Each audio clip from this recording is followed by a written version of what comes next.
Hi everyone! Welcome back to our channel, My Lulila. Today, magluluto po tayo ng Pancit Canton Special. Keep on watching!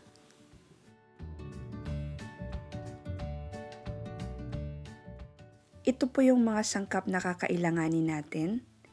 Baboy na hiniwa ng maliliit. Chorizo bilbao. Manok. At prawn. Pwede rin gumamit ng shrimp. Ito lang kasi yung available. So, gagamitin tayo ng bawang, sibuyas, carrots, bell pepper, spring onions, parsley, and cabbage.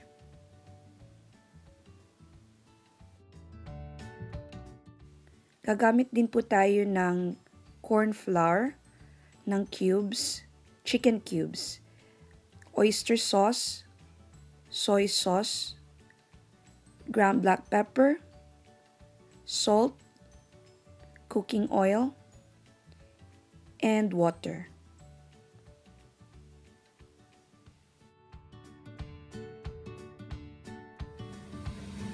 At ang pinaka-importanting ingredient ay ang Pancit Canton.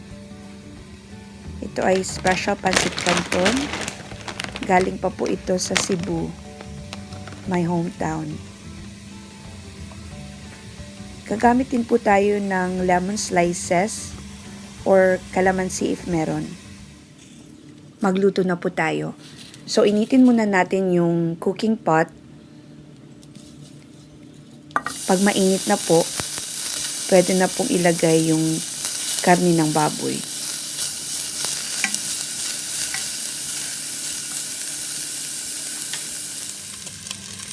Pag na golden brown na po yung karne ng baboy, pwede na pong ilagay yung chorizo bilbao. Hayaan lang po itong maluto.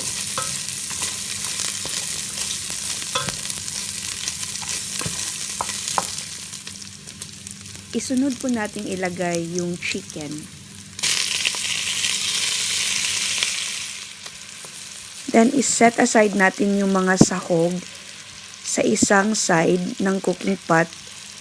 Tapos, maglagay po tayo ng konting mantika.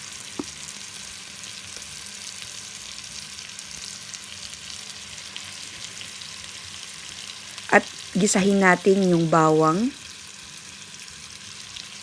Hayaan po natin yung bawang na medyo mag-golden brown ng konti.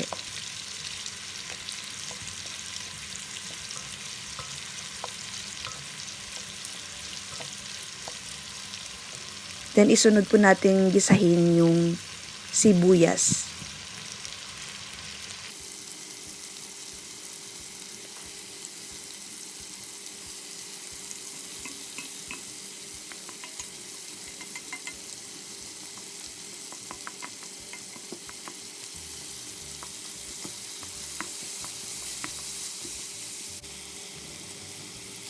Timplahan po natin ng soy sauce.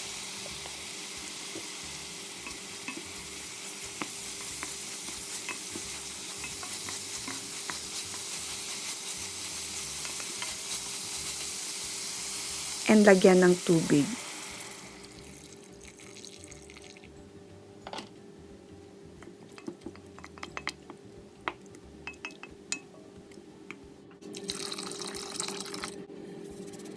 At timplahan po ng asin, ng black pepper, at ang Knorr chicken cubes. Haluin at hayaang kumulo.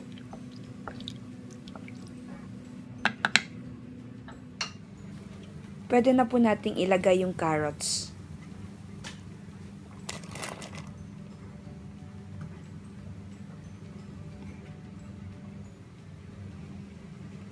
Pagkatapos, ilagay natin yung prawn.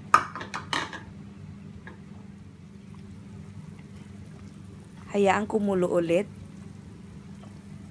At pagluto na po yung prawn, tsaka ilagay yung cabbage. Isunod ang bell pepper and ang parsley. At ang spring onions. Isunod kaagad yung Pancit Canton.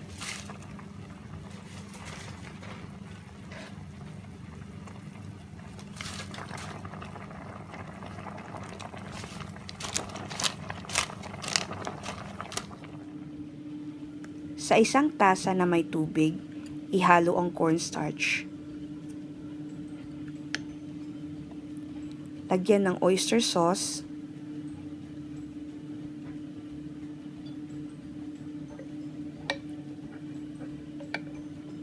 At haluing mabuti.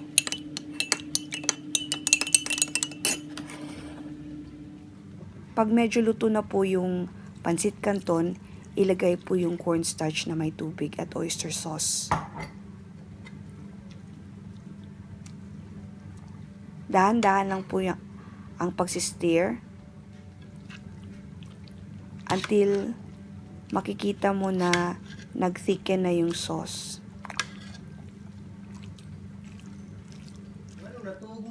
Luto na po ang special Pancit Canton recipe. And kung nagustuhan niyo po ang video, huwag niyo kalimutan na i-click yung like button. And yung hindi pa nag-subscribe, please subscribe to our channel.